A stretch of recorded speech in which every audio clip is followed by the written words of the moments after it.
በነገራችን ላይ ጣና ይባልም ነበር እዚያ በፊት ባይረ ሳፍ ነበር የሚባል ማናልኳችሁ ባይረ ሳፍ እዚያ በደመና ጫናት ጣና ሲባል ጣና የተባለ ከዚያ በኋላ ነው ጣና ራሱ የተባለ እንጂ ባይረ ሳፍ ነበር የሚባል በደመና ጫናት የሚለው ጣና ተባለ ባህሩ ማለት ነው። እኛ ክርስቲያኖች የእመቤታችንን ስደት አንረሳ። ምክንያቱም ስደታችንን ስለጠፋልን በስደቷ ስለካሰችልን ማለት ነው። ግን በተለየ ሁኔታ ይህንን ስደቷን በዚህ ወቅት እናስባለን። እንግዲህ በድንግልና እንደምትጸንስ ለሊቀ ካህናቱ አኪል ለንጉሱ ባዚን ሲነግረው እናታችን ድንግል ማርያም አገራችን ላይ ራሷ በድንግልና ጸንሳ ራሷ በድንግልና ወልዳ ይሄንን ቃል አገራችን ኢትዮጵያ ላይ ሰማች።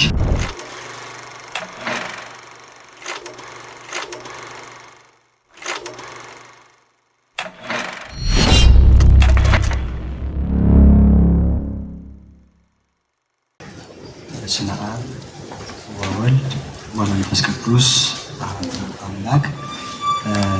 በመላው ዓለም የምትገኙ የልዑል እግዚአብሔር ቤተሰቦች ያው ወርሃ ጽጌን ጾሙን ጀምረናልና ጥያቄዎችን በወርሃ ጽጌ ዙሪያ የሚነሱ አንዳንድ ጥያቄዎችን እያየን ከየኔታ ጋር ቆይታን የምናደርግ ይሆናል። አብራችሁን ቆዩ። የኔታ እስኪ አንድ ወረብ ጀምሩልንና ጥያቄዎች እናያለን። በስመ አብ ወወልድ ወመንፈስ ቅዱስ አሐዱ አምላክ። የልዑል እግዚአብሔር ቤተሰቦች እንደምን ዋላችሁ? አሜን። የአምላካችን የመድኃኒታችን ኢየሱስ ክርስቶስ ስሙ የተመሰገነ ይሁን። እሺ አይቴኑ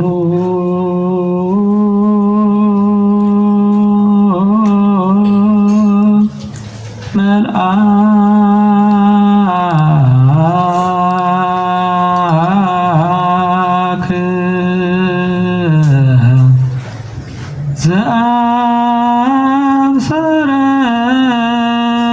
ዘአብሰረኒ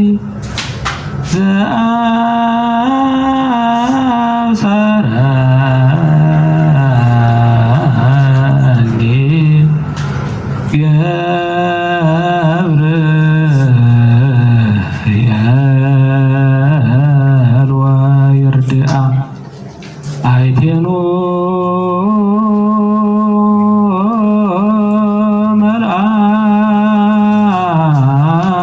መልአክ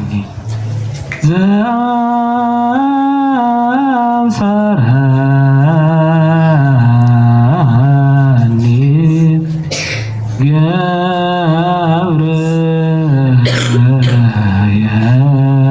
ገብርኤል ወይርድአ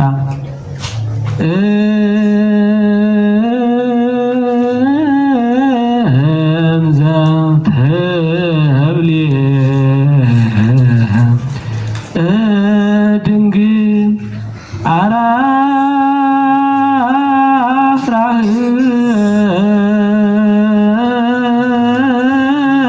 አላፍራህክኒ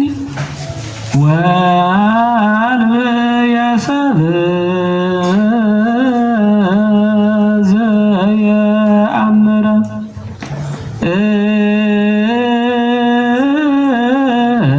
እንዘ ትብሊ ድንግል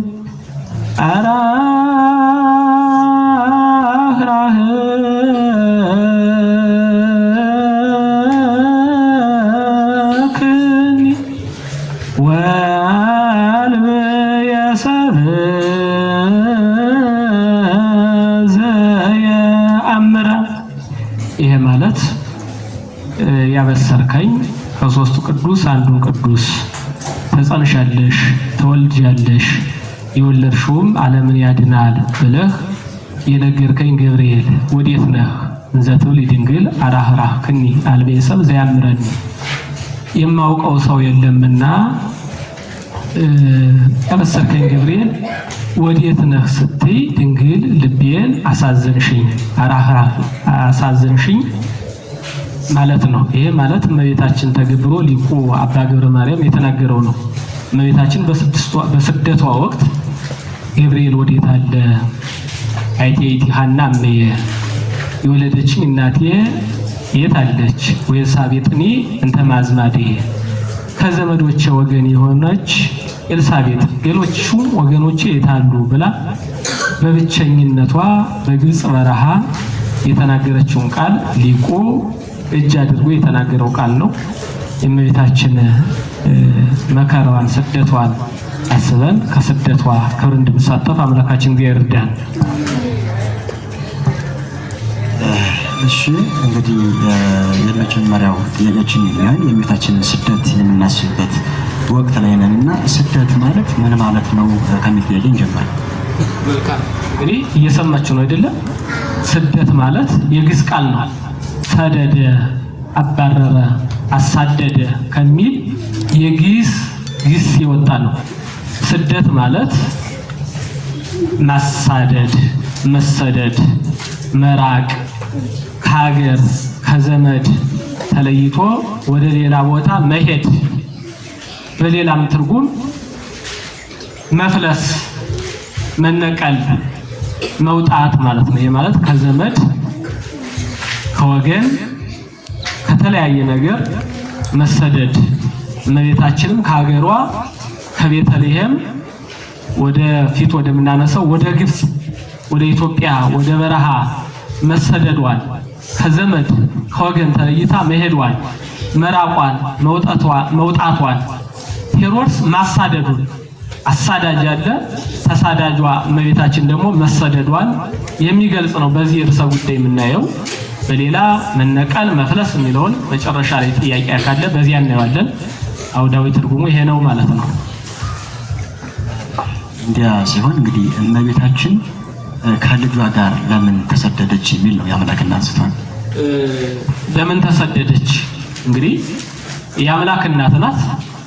ከዚያም በላይ ደግሞ የተሰደደች ልጇን ይዛ ነው። እግዚአብሔር ደግሞ በዓለም የመላ ነው አይደለም?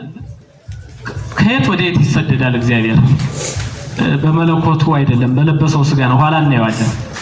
ስለዚህ አምላካችን እና ድንግል ማርያም የተሰደዱበት ምክንያት ሁላችንም እንደምናውቀው አባታችን አዳም እናታችን ሔዋን በገነት እንዲኖሩ ሕግ እንዲጠብቁ ታዘዙ። ሕጉን በመተላለፋቸው ምክንያት ከገነት ወደዚህ ምድር ወደ ምድረ ፋይድ ተሰደን ነበር።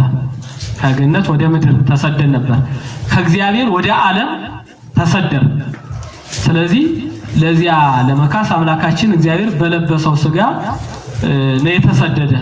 የተሰደደበት ምክንያት ደግሞ አምላካችን እግዚአብሔር ገና እንደተወለደ በሁለተኛው ዓመት ማለት ነው ሰብአ ሰገል ከሩቅ ምስራቅ የመጡ ጥበበኞች አባታቸው አምላክ እንደሚወለድ በፍልስፍና ድንግል በሰሌዳ ኮከብ ተቀርጻ ልጇን ታቀፋ ካየ በኋላ ያንን ቀርጾ አስቀምጦ ነበርና ይሄ ኮከብ በወጣበት ሰዓት አምላክ ይወለዳልና እዳችሁ ገብሩለት ብሎ ዘረደሽት ልጆቹን አዟቸው ነበር።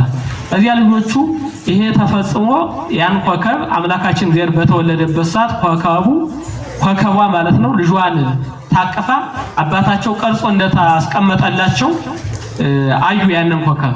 በዚህ ጊዜ ከሩቅ ምስራቅ ማለት ነው አምላካችን እግዚአብሔር ወደ ተወለደበት ወደ ቤተልሔም መጡ። ሲመጡ በኢየሩሳሌም አድርገው ወደ ቤተልሔም ሲሄዱ አይት ያለው ንጉሥ እስራኤል ዘተወልደ የእስራኤል ንጉሥ የተወለደው የት አለ እያሉ ጠይቀው ነበር።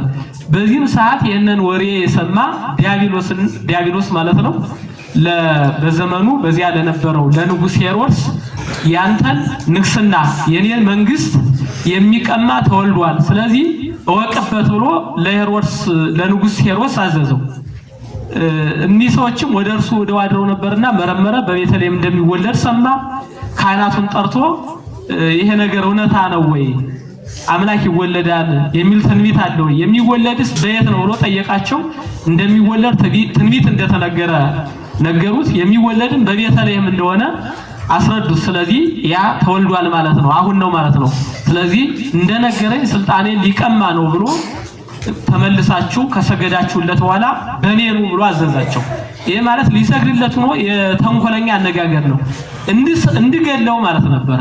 እነሱ መልአከ እግዚአብሔር በዚያ እንዳይሄዱ በሌላ መንገድ እንዲሄዱ አመላከታቸው። በሌላ መንገድ ሄዱ። እንደቀሩ እንደዘገዩ ባወቀ ጊዜ ሰይጣን ቅድም እንዳልኳችሁ የሱን ንግስና የዲያብሎስን ስልጣን የሚቀማ እንደሆነ ነገረው። ስለዚህ እሱን ለማግኘት ቀጥታ እሱን ስለማታገኘው ከሁለት ዓመት በታች ያሉ ሕፃናትን በሙሉ ግደል፣ በሰይፍ ረድ የሚል ሰይጣን ለሄሮድስ ንጉስ አዘዘው። በዚህ ጊዜ ሄሮድስ ንጉስ ቀለበ ሰፍርሃለሁ ብሎ በቤተልሔም በአውራጃው ያሉትን ሕፃናት በሙሉ ከሁለት ዓመት ጀምሮ ማለት ነው 144,000 ሕፃናትን ገደለ። ልባላችሁ 144,000 ሕፃናት ማለት ነው። በዚህ ጊዜ መልአኩ ወደ ዮሴፍ ሄደና ዮሴፍ እመቤታችን የሚያገለግል የሚጠብቅ የሚንከባከብ የምትለውን ሁሉ የሚያደርግ ለዮሴፍ የተሰጠችው ታላቅ አረጋዊ ሽማግሌ ዮሴፍ ነበርና ወደ እርሱ መልአክ መጥቶ ተንስ ወነሳ ሕፃነ ወእሞ ተነስ ሕፃኑና ልጁን ይዘህ ወሁር ውስተ ምድረ ግብጽ ወደ ግብጽ በረሃ ሄድ አለው። ስለዚህ መልአኩ ባዘዘው መሰረት ዮሴፍ ተነስቶ ወደ ግብጽ በረሃ ሄደ። ይሄን ብቻ አይደለም የተናገረው፣ ወሃሉ ህየ እስካመነግረካ ተመለስ ብዬ እስከምነግርህ ድረስ በዚያ ተቀመጥ። እስመ ያስሶ ሄሮድስ ለሕፃን ከመግትሎ ሄሮድስ ሕፃኑን ሊገለው ይፈልገዋልና ብሎ ለዮሴፍ ነገረው። በዚህ መሰረት አረጋዊ ዮሴፍ ከሰሎሜ ጋር ከልጁ ዮሳ ጋር ማለት ነው ተንሳ ወነሳ ሕፃነ ወሞ ወሆረ በሌሊት ወሆረ ብሔረ ግብጽ። ዮሴፍም ሰሎሜና ልጁን ይዞ እናትና ልጁን ማለት እናታችን ድንግል ማርያምንና ሕፃኑን ጌታችን ኢየሱስ ክርስቶስን ይዞ ወደ ግብጽ በረሃ ተሰደደ ማለት ነው። ይሄ ማለት አስቀድሞ ቅድም እንዳነሳውላችሁ አዳም ትእዛዝ እግዚአብሔርን ከተላለፈ በኋላ ከገነት እንዲሰደድ ሆኖ ነበር። የገነት በር እንዲዘጋ በእኛም በስጋችን ርደተ ገሃነም በነፍሳችን በስጋችን ርደተ መቃብር በነፍሳችን ርደተ ገሃነም ተፈርዶብን ነበርና ለዚህ ለመካስ እንደመጣ ለማጠየቅ አምላካችን እግዚአብሔር የተሰደደ ለዚህ ነው ማለት ነው። ምክንያቱም አዳም ከዚህ ዓለም አፋ ወደ ምትሆን ከገነት ወደዚህ ዓለም ተሰዶ ነበር። አምላካችን እግዚአብሔር ከቤተልሔም አፋ ወደ ምትሆን ወደ ግብጽ ተሰደደ። ስለዚህ አምላካችን እግዚአብሔር በስደቱ ስደታችንን ሊክስልን አዳም መሰደድ የሚገባውን እኛ መሰደድ የሚገባንን ስደት ይክስ ዘንድ እመቤታችን ድንግል ማርያምን ለያቺ ሔዋን ዕፀ በለስን በልታ ሞትን አምጥታ ነበርና እቺ አማናዊት ሔዋን ዳግሚት ሔዋን ድንግል ማርያም ደግሞ የመላኩን ቃል ሰምታ አምላክን ወልዳ ሕይወትን አስገኝታ ወደ ሕይወት ተመልሰን ዘንድ ለሔዋንም ለሁላችንም ስደትን በስደቷ ስደታችንን በስደቱ ስደታችንን ይክስልን ዘንድ አምላካችን እግዚአብሔር የተሰደደ ለዚህ ነው ማለት ነው። ግን በኋላ የምናገኘው ሆኖ የተሰደደ ግን በአምላክነቱ አይደለም፣ በለበሰው ስጋ ነው። በአምላክነቱማ ከየት ወደ የት ይሰደዳል? እሱ በሰማይም እሱ አለ፣ በዚህ ዓለምም እሱ አለ። ወደ ቀኝም ወደ ግራም ብንሄድ አይቴን ወሐውር መንፈስከ አይደል? ከፊት ወደ የት ሄዳለሁ? ወደ እንጦርቶስም ብንወርድ በዚህ አለ። ስለዚህ በለበሰው ስጋ ለኛ ለመካስ ነው የተሰደደ ማለት ነው። እሺ ጥያቄችን ይቀጥላል። ስደቷ 3 ዓመት ከ6 ወር ከሆነ ለምን ጾሙ በዚሁ በ40 ቀን ብቻ ይታሰባል? እንግዲህ እመቤታችን የተሰደደች ስንት ዓመት ነው? 3 ዓመት ከ6 ወር አይደለም? 3 ዓመት ከ6 ወር ነው። የእመቤታችንን ስደት ደግሞ ዘመነ ጽጌ የምናስብ ለ40 ቀን ነው። ይሄ ማለት በበለጠው በተለየ ሁኔታ ማለት እንጂ የእመቤታችን ስደት ለኛ የተከፈለልን ዋጋ ስለሆነ ክርስቲያኖች ዓመት እስከ ዓመት ልቦናችን ይሄንን አይዘነጋም። ይሄንን ፍቅር አንረሳም። ይሄንን የሚረሳ ካለ እሱ ከአምላክነቱ የወጣ የተደረገለትን ሁላ የረሳ ነው። ዓመት እስከ ዓመት እኛ ክርስቲያኖች የእመቤታችንን ስደት አንረሳም። ምክንያቱም በስደቷ ስደታችንን ስለጠፋልን በስደቷ ስለካሰችልን ማለት ነው። ግን በተለየ ሁኔታ ይህንን ስደቷን በዚህ ወቅት እናስባለን። ለምን ከተባለ እርግጥ ይህንን ስደቷን ከሁለት ከፍለን ነው የምናስብ። እመቤታችን 3 ዓመት ከ6 ወር ከተፈጸመ በኋላ ሚጠቷ መመለሷ የተፈጸመ ወይም የተበሰረ ቅዱስ ገብርኤልም ዑራኤልም የነገሯቸው በዚህ በኅዳር 6 ቀን ነው። ስለዚህ ከመልሷ ጋር አያይዞ ስደቷን በተለየ ሁኔታ ለማክበር ቤተክርስቲያናችን ቀኖና ሰርታለች ማለት ነው። ቤተክርስቲያን ደግሞ ቀኖና መስራት ተሰጥቷታል። መጽሐፍ ቅዱስን እሷ ናት የሰራች። መጽሐፍ ቅዱስ በተለያየ ዘመን የተጻፈ ነው። ከሙሴ አንስቶ እስከ መጨረሻው እስከ 100 ዘመን እስከ ትንቢተ ዮሐንስ ፍጻሜ ድረስ ያለው አንድ አሰባስባ አንድ መጽሐፍ አድርጋ የሰራች ቤተክርስቲያን ናት። ለምሳሌ ቃና የሚውል ጥር 12 ነበረ፣ ግን የካቲት 23 ነበረ የመጀመሪያው ቃና የተፈጸመ። ወደ ጥር 12 መጥቶ እንዲከበር ያደረገች ቤተክርስቲያን ናት። ለምሳሌ ብስራቱ የሚከበር መጋቢት 29 ቀን ነው። ነገር ግን ታኅሳስ 22 ቀን እንዲከበር አድርጋ በጾም ምክንያት ያ በደንብ ስለማይከበር እንዲከበር ቤተክርስቲያናችን ሰርታለች። ስቅለቱ የሚከበር መጋቢት 29 ቀን ነው። ያን ደግሞ የጥቅምት መድኃኔዓለም እንዲከበር አድርጋለች። ለምሳሌ የገብረ መንፈስ ቅዱስን በዓል ብናነሳ መጋቢት 5 ቀን ነው ረፍታቸው። ነገር ግን ቤተክርስቲያናችን ጥቅምት 5 ቀን እንዲከበር አድርጋለች። ስለዚህ በቀኖና መሰረት ከምልሰቷ ጋር ከተመለሰችበት ጋር ተያይዞ ስደቷን ባንድ አድርገን በዚህ እንድናከብር ቤተክርስቲያናችን ቀኖና ስራ ሰርታለች ማለት ነው። ይሄም ከመስከረም 26 እስከ ጥቅምት 20 ቀን ስደቷን እናስባለን። ከመስከረም 26 እስከ ጥቅምት 20 ማለት ነው። ከጥቅምት 20 እስከ ኅዳር 5-6 ማለት ነው። ደግሞ የተመለሰችበትን መመለሷን ከስደት ወደ ሀገሯ መመለሷ እናስባለን ማለት ነው። ስለዚህ በዚህ መሰረት ቤተክርስቲያናችን በሰራችው ስርዓት መሰረት እናከብራለን። ይሄ ብቻ አይደለም። እንግዲህ ደራሲው እንዲህ ብሏል። እስመናሁ አለፈ ክረምት ወዝናብ ገባ ለሊሁ ጽጌ አስተራየ በውስተ ምድርና፣ ክረምት አልፏልና ዝናሙ ወደ ውቅያኖስ ተመልሷልና አበባ በሀገራችን ተገለጠ ይላል ነብዩ ሰሎሞን። ስለዚህ ክረምት እንደምታውቁት የመከራ ዘመን ነው። ክረምት እርግጥ አስቀድሞ የእስራኤል የ215 በግብጽ በመከራ የኖሩበት ዘመን ነው። እዚህ በአንደኛ የሚታርገው። ሁለተኛም በፋርስ 70 ዓመት በመከራ የኖሩበት ዘመን ነው በብሉይ ሲተረጎም። ወደ አዲስ ኪዳን ሲመጣ ግን ክረምት የ5500 ነፍሳት ሁሉ በመንጸፈ ደይን ወርቀው በእግረ አጋን ሲረገጡ የኖሩበትን ዘመን የምናስብበት ነው ክረምት የተባለ። ወደዚህ ወደ ክረምት ስናመጣው ክረምት እንደምታዩት ለገበሬ አይመችም። እርግጥ ገበሬ ሲዘራ በላይ ዝናብ አለ፣ በታች ውሃ አለ፣ የተለያየ ጭቃው አለ፣ የመባረቅ ድምጽ አለ፣ የነጎድጓድ ድምጽ አለ። ዝናቡ አስቸጋሪ ነው። ነገር ግን ያንን ተቋቁሞ በተስፋ ወደፊት ለፍሬ እንደሚበቃ በማሰብ ዝናቡን ተቋቁሞ አዝመራውን ይዘራል፣ ያርሳል፣ ይቆፍራል፣ ያርማል፣ ይጎለጉላል ማለት ነው። ስለዚህ ክረምት የመከራ ዘመን ነው። በክረምት የእመቤታችን ስደት እናስባለን። በዚህ ወቅት ደግሞ ክረምቱ አልፎ በዚህ ወቅት ምን አለ? ለምሳሌ አበባ አለ፣ ፍሬ አለ። አበባ አለ፣ ፍሬ አለ። ያለ ክረምት ደግሞ አበባ የለም። ያለ ክረምት ፍሬ የለም። እመቤታችን እኛ ለፍሬ ክብር ያበቃችን ወይም አምላካችን ለፍሬ ክብር ያበቃል በእርሱ መከራ በለበሰው ስጋ የኛን መከራ ተቀብሎ በለበሰው ስጋ የኛን ስደት ቅድም እንዳነሳ ነው እናቱ ከቅድስት ድንግል ማርያም ከቅድስት ድንግል ማርያም ጋራ መከራ ተቀብሎ ለፍሬ መብቃታችንን ለማስረዳት ቤተክርስቲያናችን የነን ምስጢር መሰረት አድርጋ በዚህ ወቅት እንድናከብረው ታደርጋለች ማለት ነው። እንግዲህ ክረምቱ መከራ ነው፣ እንደምታዩት አስቸጋሪ ነው። ከዚያ በኋላ አበባ ሲታይ ደስ ያሰኛል አይደለም? አበባ ደግሞ ሲያዩት ያስደስታል። የእመቤታችን አማላጅነት በእመቤታችን ያገኘነው ክብር መንግስተ ሰማያት ልጅነት ደግሞ ያስደስታልና ከዚህ ከአበባ ጋራ አያይዛ ቤተክርስቲያናችን እንድናከብረው አድርጋለች ማለት ነው። ስለዚህ በዚህ ወቅት የምናስብበት የነን መሰረት አድርገን ከክረምቱ መውጣት ከአበባው መፈንዳት ጋር አያይዘን ከአበባ ወደፊት የምናየው ነው። ከአበባ ጋር ደግሞ ፍሬ አለና እሷን በአበባ እሱን በፍሬ እየመሰል በዚህ በተለየ ሁኔታ በማህሌት በሳታቱ በቅዳሴ የተቀበረችው መከራ እኛ መግለጽ ባንችልም የተለየ ቢሆንም ይሄንን የተቀበለችውን ጸዋትወ መከራ በማሰብ እንድናከብረው ቤተክርስቲያናችን ስራ ሰርታለች ማለት ነው ባጭሩ።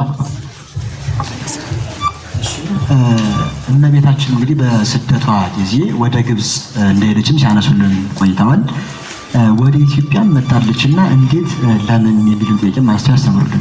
እንግዲህ ቅድም እንዳነሳ ነው ወደ ግብጽ መሆኗን መጽሐፍ ቅዱስም ነግሮናል በቅዱስ ማቴዎስ ወንጌል ምዕራፍ 2 ላይ ማለት ነው። ቅድም ሳነሰው የቆየው ተንሶንሳ ሕፃንወሙ ውስተ ምድረ ግብጽ ሕፃኑና እናቱን ይዘህ ወደ ምድረ ግብጽ ሂድ ብሎ ስደቷ ወደ ምድረ ግብጽ መሆኑን አጠቃላይ መጽሐፍ ቅዱስ ይነግረናል። በትንቢተ ሆሴዕ ምዕራፍ 11 ላይ ተጽፏል።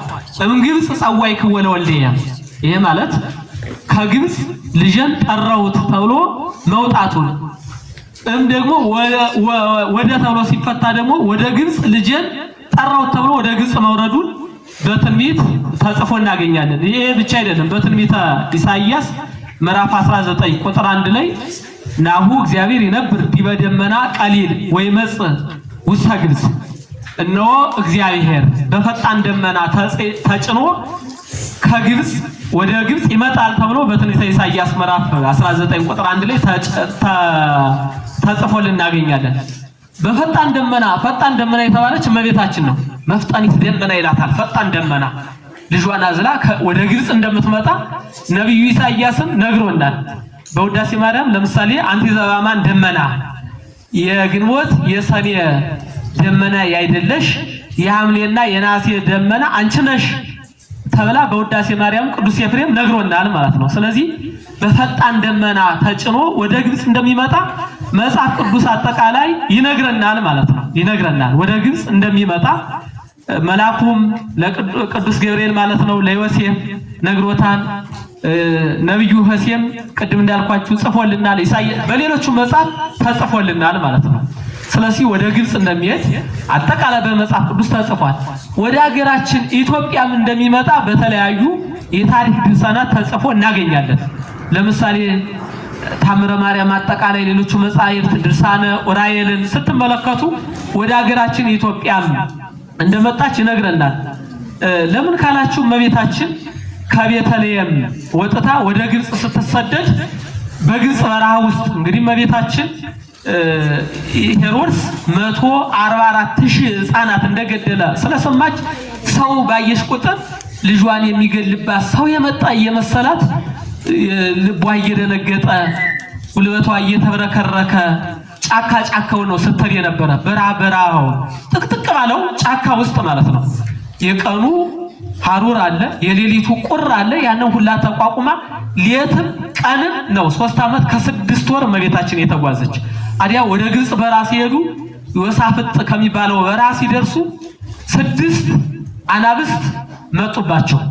በዚያን ጊዜ ዮሴፍ ደነገጸና እመቤታችን ትቷት ሄደ። እዚያ 6ቱም አናብስት ማለት ነው ወደ እመቤታችን መጡ። እመቤታችንም ርር ብላ እያዘነች ይሄን ሁሉ መከራ መቀበል ከበረሃ ወደ በረሃ ምን ከራተት የምራብ የምጠማ ይሄን ሁሉ ጸዋትወ መከራ የምቀበል ላላድንህ ነው ለአውሬ ምግብ ላደርግ ነው ብላ እመቤታችን ምርር ብላ ስታለቅስ አምላካችን እግዚአብሔር እንዲህ ብሎ ነገራት። አይዞሽ እናቴ ሊጣሉሽ አልመጡም ሊያግዙሽ ካንቺ ጋራ ሊሄዱ ነው የመጡ አለና አናብስትን እናቴን አታስደንግጧት ስገዱላት ብሎ አዘዛቸው። አናብስቱ ለእመቤታችን መጡና ሰገዱላት። የአምላክ እናት ሰማይና ምድር የማይወሰኑትን ጌታ ወስነሽ የተገኘሽ አንቺ ልዩ ንግስት አሉና አናብስቱ ሁሉ ሰገዱላት። ጌታችን በዚህ ጊዜ አንዱን አንበሳ ደግሞ ሄድ ዮሴፍን ጥራና አምጣው አለው። አንዱ አንበሳ እየፈጠነ ሄደና ዮሴፍ ሲሄድበት ሩጫውን አፈጠነ። አይ ልጣላህ አልመጣሁም አምላኬ አዞኝ ነው የመጣው እና ደክሟል አብዝተህ ሩጣል። ስለዚህ በጀርባ የተጫነብኝና ወደ እናትህ ወደምትጠብቃት ወደምታገለግላት የሰማይና የምድር ንግስት ወደ ሆነችው ወደ ድንግል ማርያም ላድርስህ። ምክንያቱም እመቤታችን ካለችበት በረሃ የፍራትን ሩጫ ታውቁታላችሁ አይደለም? ፈጥኖ ሩጧል። ተለያይተዋል። ብዙ ጫካ አልፎ ሄዷል። ስለዚህ ናላሳ እያለና ዮሴፍን ከጀርባው ላይ አድርጎ የአንበሳ መጣ። ስለዚህ 6ቱም አናብስት እመቤታችን በቀኝ በግራ ሆነው እያገለገሉ ወደ ደብረ ናግራን ከዚያ ወደ ደብረ ሲያት ወደሚባለው አድርገው ይሄንን የግብጽ በረሃን ጨርሰው ወደ አገራችን ወደ አክሱም ነው የመጡ። በነገራችን ላይ ደብረ ናግራን ሲያት ላይ ሲደርሱ ሶስቱን አናብስት በዚህ ኑሩ ብሎ አምላካችን እግዚአብሔር በዚያ ተዋቸው። ሶስቱን አናብስት ደግሞ አብረው ወደ አገራችን ኢትዮጵያ እንዲመጡ አደረጋቸው። እመቤታችን በሶስቱ አናብስትና እየተጫነችም በደመና እየተጫነችም ወደ አክሱም መጡና አክሱም ጽዮን ላይ እመቤታችን ከልጇ ጋራ ከሰሎሜ ጋራ ካረጋዊ ዮሴፍ ጋራ አርፈው እያሉ ካህናቱ ተሰብስበው ሊቀ ካህናቱ አኪል ማናልኳችሁ ሊቀ ካህናቱ አኪል ይባላል። አኪል እስከሚመጣ ድረስ እየጠበቁ ንጉሱ ደግሞ በልደቱ ጊዜ ሄዶ የሰገደለት እጅ መንሳ ያቀረበለት ባዚል ከሶስቱ ነገስታት አንዱ ንጉስ የኢትዮጵያ ንጉስ ነው። በነገራችን ላይ ሀገራችን በተወለደበት ሰዓትም ቤተልሔም ምዳ የሰገደች አምላኳን ያወቀች ገና ዓለም ሳያውቀው በተለያየ ጣዖት ውስጥ ዓለም በሙሉ ወርቆ በነበረበት ሰዓት ለአምላኳ የሰገደችና ለአምላኳ እጅ መንሳ ያቀረበች አገር ናት ሀገራችን። ስለዚህ አክሱም እንደመጡ እመቤታችን ተቀምጣ ከልጇ ጋራ ካረጋዊ ዮሴፍ ጋራ ተቀምጠው እያለ ካህናቱ አያዋቸውም ነበር። ቢዋቸው አናብስቱን ሲያዩ ደነግጡ ነበርና ከነሱ ተሰውረው ነበር። እዚያ አኪል መጣ። ንጉሱ ደግሞ ከሰራዊቱ ጋራ ወደ ታቦተ ጽዮንን እጅ ሊነሳ ለታቦተ ጽዮን ሊሰግድ። ምክንያቱም ሀገራችን ኢትዮጵያ አስቀድማም በታቦተ ጽዮን የተባረከች የተቀደሰች ናት። ሀገራችን ልዩ ሀገር ናት፣ ካለም የተለየች። ታቦተ ጽዮን አስቀድማ ከሺህ ዓመት በፊት መጥታ ካህናቱ ታቦተ ጽዮንን ይዘው መስዋዕተ ኦሪት በጣና ቂርቆስ በአክሱም ጽዮን በተድባበ ማርያም በመርጦለ ማርያም በእነዚህ ሁሉ በሌሎቹ አብያተ ክርስቲያናት ሁሉ እግዚአብሔር እየተመለከ ቆይቷል። እዚያ በፊትም በሕገ ልቦና አገራችን ኢትዮጵያ እግዚአብሔርን ስታመልክ የቆየች ሀገር ናት። ስለዚህ ንጉሱ መጣ። ንጉሱ ከተቀመጠ በኋላ ለታቦተ ጽዮን ስግደቱን ካቀረበ በኋላ እጅ መንሻውን ካቀረበ በኋላ ከሰገደ በኋላ የሚገርመው ካህናቱ አኪል ለንጉሱ ያነብለት ዘንድ ያቀረቡለት ቃል ትንቢተ ኢሳይያስ ምዕራፍ 7 ቁጥር 14 ነበር። ናሁ ድንግል ተጸንስ ወተወልድ ወልደ፣ እነሆ ድንግል በድንግልና ጸንሳ በድንግልና ትወልዳለች የሚለውን ቃል ለካህኑ አነበቡለት። ካህኑ ደግሞ ይቺ ድንግል የት ናት? ማን ናት? ይሄ ነገር ተደርጓል አልተደረገም እያለ ንጉሱ እየጠየቀ አያችሁ፣ እኛ ኢትዮጵያውያን እንማማር ነበር ማለት ነው። ያልገባን እንጠይቅ ነበር ማለት ነው። እንደዚህ ዘመን ሳይገባው ዝም ብሎ አውቃለሁ የሚሉ አልነበሩም አባቶቻችን። የገባቸው ለሌላው የሚያስተምሩ ያልገባቸውን ደግሞ የሚጠይቁ ወደ ካህናቱ ነው ዝቅ ብለው የሚጠይቁ ነበርና ይሄ ተደርጓል እያለ አዎ ትንቢቱ ተነግሯል እያለ ድንግል በድንግልና እንደምትጸንስ ለሊቀ ካህናቱ አኪል ለንጉሱ ባዚል ሲነግረው እናታችን ድንግል ማርያም ሀገራችን ላይ ራሷ በድንግልና ጸንሳ ራሷ በድንግልና ወልዳ ይሄንን ቃል ሀገራችን ኢትዮጵያ ላይ ሰማች፣ በስደቷ ወቅት ማለት ነው። ይሄ ብቻ አይደለም። በትንቢተ ሕዝቅኤል ምዕራፍ 44 ላይ ያለውን እግዚአብሔር ኃያላን የተቆለፈ አዳራሽ አለች፣ ቀይ ጎልማሳ ሳይከፈት ገብቶ ሳይከፈት ወጣ እያለ እነ ሁሉ ካህናቱ አጠቃላይ ኢትዮጵያውያን ያን ትምህርት እየሰሙ እናታችን ድንግል ማርያም ሰማች። እመቤታችን መጽወጽ እያለች እያደነቀች፣ ምክንያቱም በድንግልና ጸንሳ በድንግልና መውለዷ የሚነገርባት ሀገር ሆና አገኘቻት። በነገራችን ከመምጣቷ በፊት ቅድም እንዳልኳችሁ ዮሴፍ ትቷት ሲሄድ አምላካችን በእመቤታችን ጀርባ ሆኖ ወደ ምዕራብ ያማትብ ነበር። ወደ ምዕራብ ያማትባል። እመቤታችን እንዲህ ብላ ስታይ ወደ ምዕራብ ያማትባል፣ ይባርካል። ልጅ ወዴት ነው የምትባረክ? ምንድነው የምታማትበው ስትል ላንቺ አስራት በኩራት አድርጌ የምሰጥሽ ሀገር ኢትዮጵያ የምትባላለች፣ ወንዟ የጠራ ተራሮቿ የሚያምር ወደፊት ብዙ ቅዱሳን በየተራራው የሚበቅሉባት ተራራው ጫካው ሁሉ የቅዱሳን ዋጽ መፍለቂያ የሆነ የቅዱሳን መናኸሪያ የቅዱሳን ከተማ የሆነች አገር ኢትዮጵያ የምትባላለች እሷን አስራት በኩራት አድርጌ ስለምሰጥ እሷን ነው መባረክ ብሎ አምላካችን እግዚአብሔር ሲነግራት እና ያችን ሀገርማ አሁን ሳላያት መሄድ የለብኝም ውሰደኝ ብላ ጠይቀው በዚህ መሰረት ነው ወደ አክሱም ወደ ሀገራችን የመጣችባት ሀገር ስትመጣ በዚያ ልጇ በነገራት መሰረት ስለ ልጇ ሲማማሩ በጣም ተደሰተች እመቤታችን። አየህ ሀገራችን ይችናት ማለት ነው። ግን ዓለም ዘንዶ የሚያመልክ ነበረ፣ ተራራ የሚያመልክ ነበረ፣ ወንዝ የሚያመልክ ነበረ፣ አሞራ የሚያመልክ ነበረ፣ ጥንዝ ሳይቀር የሚያመልክ ነበረ። በዚህ ሰዓት ሀገራችን ደግሞ እግዚአብሔርን እየጠራች እየተማጸነች የታቦተ ጽዮን ባለቤት ሆና እናቷን ድንግል ማርያም በፍቅር እየጠራቻት ድንግል ማርያም በፍቅር ወደ አስራት በኩራት ሀገሯ መጣች። ይሄንን ከተነጋገሩ በኋላ ልጇ እዚያ መቀመጡን እስከ እናቱ እዚያ መሆኑን የሚነጋገሩለት ተፈጽሞ እዚያ መምጣቱን ሲገልጽላቸው ደነገጡና ንጉሱም ሰራዊቱ አናብስቱን የእመቤታችን ግርማ ጸጋ የልጇን ግርማና ጸጋ የልጇን የባህሪ ክብሩን ሲያዩ እዚያ መቆም አልቻሉምና ሊሮጡ ሞከሩ። እዚያን ጊዜ አይዟችሁ አታደንግጡ፣ ስትነጋገሩት የነበረው ትንቢቱ ተፈጽሞ ነው በድንግልና ተጸንሼ በድንግልና ተወልጄ እነሆ ሰው ሁኜ ዓለምን ላድን የመጣሁት እኔ ነኝ ብሎ አምላካችን እግዚአብሔር ነገራቸው። እዚያ በኋላ ሶስቱን አናብስትና እመቤታችን ዮሴፍን ሰሎሜን ማለት ነው በደመና ጫናቸውና እነሱን ከባረካቸው በኋላ እመቤታችንን ልጇን ታቦተ ጽዮን አክሱም ጽዮንን ከባረኩ በኋላ ወደ ደብረ ዳሞ ደብረ ሃሌሉያ ወደሚባለው ከዚያ ደግሞ ወደ ደብረ አባይ ከደብረ አባይ ወደ ደብረ ዋልድባ ገዳም መጡ። ዋልድባ ሲደርሱ እኒያን ሶስቱን አናብስት ደግሞ በዚህ ኑሩ አላቸው። ሌሎች አናብስት መጡ በፍቅር እንዲኖሩ። እመቤታችን እርዋት ነበር በነገራችን ላይ። ከዚያ ቁጭ እንዳሉ እመቤታችን እርዋት እያለ አምላካችን እግዚአብሔር የዮሴፍን በትር ተቀበለና ከዛፍ ላይ ስር ምሱ የምቢ አላት። ይሄማ መራራ እንዴት ተበለዋለሁ? ዋል የሚባል ዛፍ ነው። ዋልድባ የተባለ ዋል የሚባል ብዙ ቅዱሳን ዛሬ እየተመገቡት የሚኖሩትን ፍሬ የሚያፈራ ዛፍ ያለበት ነው።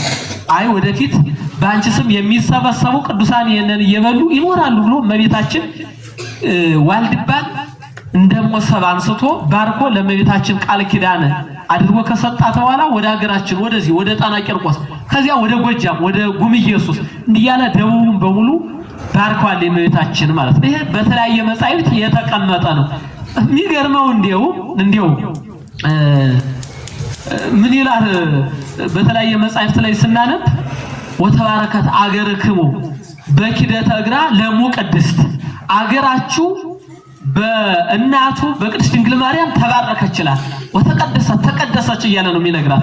የሚገርመው ወደ ጣና ቂርቆስ ሲመጡ የሆኑ ሰዎች አገኙ። እዚህ በኋላ ግብፃዊት ማርያም ትባላለች። በነገራችን ላይ እዚህ ደራ ውስጥ ግብፃዊት ማርያም የተባለች ከግብፅ የመጣች እመቤታችን አረፈችበት ተብሎ ግብፃዊት ይባላል። አሁን እመቤታችን ያረፈችበት ቦታ ማለት ነው። እዚያ ለንጉሱ ነገሩት። ንጉሱ መጣና ከየት መጣችሁ አላቸው። እዚያም በኋላ አስቀድሞ ለንጉሱ ደግሞ መልአኩ በራእይ ተነግሮት ነበረ እመቤታችን እንደምትመጣና ከገሊላ የመጣችሁ እናንተ ልሽን ለማዳን የመጣሽ ነሽ ብሎ ሲነግራት እመቤታችን ከሄሮድስ ሰራዊት አንዱ መስዋዕት እመቤታችን እርር ብላ ለቀሰችና ስደነግጥ አይቶ ይቅርታ እመቤቴ አስደነገጥኩሽ ብሎ ለእመቤታችን የአካባቢው ገዢ ራሱ ሰገደላት። ከዚያ በኋላ በክብር እመቤታችን እንድትቀመጥ በነገራችን ላይ ሕሙማንን እየፈወሱ ድውያንን እየፈወሱ ለምጻሞችን እያነሱ 3 ወር ከ18 ቀን ከቆዩ በኋላ 3 ወር ከ10 ቀን ማለት ነው ከቆዩ በኋላ ጥር 18 ቀን መልአኩ ቅዱስ ኡራኤል መጣና በደመና ጫናት። በነገራችን ላይ ጣና ይባልም ነበር እዚያ በፊት ባይረ ሳት ነበር የሚባል ማናልኳችሁ ባይረ ሳት እዚያ በደመና ጫናት። ጣና ሲባል ጣና የተባለ ከዚያ በኋላ ነው ጣና ራሱ የተባለ እንጂ ባይረ ሳት ነበር የሚባል በደመና ጫናት የሚለው ጣና ተባለ ባህሩ ማለት ነው። እዚያም እመቤታችን ኢትዮጵያን በሙሉ ከባረከች በኋላ መልአኩ ቅዱስ ኡራኤል መልአኩ ቅዱስ ገብርኤል የሚመለሱበት ዘመን እንደደረሰ ነገራቸው። ከዚያ በኋላ አሁን ተመልሰው ወደ ግብጽ በረሃ ሄደው በደብረ ቁስቋም የተፈጸመውን ታሪክ በኋላ ጥያቄ ካለ እናያለን ማለት ነው። ስለዚህ እመቤታችን አገራችን የባረካት የተባረከች አገር ናት። እመቤታችን የተደነቀችባት አምላካችን እግዚአብሔር የባረካት። በነገራችን አገራችን ኢትዮጵያ በመጀመሪያ ከዓለም በፊት የተጠመቀች ናት። አምላካችን እግዚአብሔር ሲሰቀል ራሱ መልአኩ ኡራኤል ደሙን በመጀመሪያ የኢትዮጵያን ምድር እንደረጨው ተጽፎ እናገኛለን። የተሰቀለበት መስቀልም 3 ዓመት እንግዲህ ዙሮ ከባረከ በኋላ የተቀመጠውን በሀገራችን ኢትዮጵያ ውስጥ ነው ማለት ነው። ሀገራችን የተለየች ድንቅ የሆነች ሀገር ናት። ስለዚህ እመቤታችንን በስደቷ ጊዜ ልጇ በነገራት መሰረት እርሱም አስቀድሞ ባርኮ እናቱ ድንግል ማርያምን አምጥቶ ያሳያትና የአስራት በኩራት አድርጎ የሰጣት ሀገር ናት ማለት ነው። እሺ በጥያቄዎቻችን መካከልም ሳለሱልን ቆይ ያህል በስደቷ እመቤታችን ከልጇ ጋር አሳለፈችው መከራ ምን እንዳገኘንም ቢያነሱልን። እየሰማችሁ ነው አይደለም? ቅድም አንስቼዋለሁ። እርግጥ በስደቷ ከስደት ቦታችን ወደ ሀገራችን እንደተመለስን አላነሳንም። አገራችን እኛ በነገራችን ላይ ይሄ አገራችን አይደለም አሁን አገራችን ነው። እርግጥ አሁን ባለንበት ያስፈልገናል ሀገር ሀገራችን ነው። ያለ ሀገር ቤተክርስቲያን የለም። ነገር ግን ቅዱስ ጳውሎስ ሀገራችን በሰማይ ነው ይላል። ዋናው ሀገራችን ግን በሰማይ ነው። በዚህ የተሰጠነን አገልግሎት ፈጽመን የምንመለስ ወደ ሀገራችን ነው። መጀመሪያም ሰው የተፈጠረ በገነት ነው። ይሄ ማለት ከፍታውን ልልናውን ራሱ ያሳየናል ማለት ነው። ሰው በስራው ምድራዊ ይሆናል እንጂ ሰው ሀገሩ በሰማይ ነው።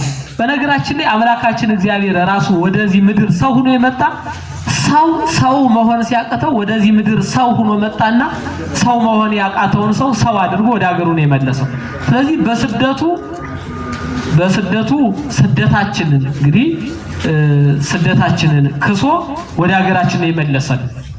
ከእግዚአብሔር ጋር በስደቱ ታርቀናል። ድነት ሂደታዊ ነው። ከማኅፀን ጀምሮ ነው ድነታችን እየተፈጸመ ሄደና ተሰደን የነበረው። ቅድም እንዳልነው አዳም ከገነት ተሰዶ ነበረ። በአምላካችን በእግዚአብሔር ስደት ነው ወደ ሀገራችን የተመለስንና በስደቱ ጸጋ ክብር አግኝተናል። ወደ ቀደመ ርስታችን ተመልሰናል። ስደታችን ተወግዷል። ወደ ሀገራችን እንድንመለስ ሆነናል ማለት ነው። ስለዚህ ስደቱ ለኛ ካሳ ነው ማለት ነው።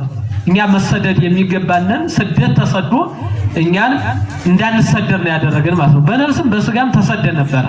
ምክንያቱም ሺህ ዓመት እየኖርን ዕፀ ሕይወትን እየበላን እየታደስን በገነት እንድንኖር ነበር።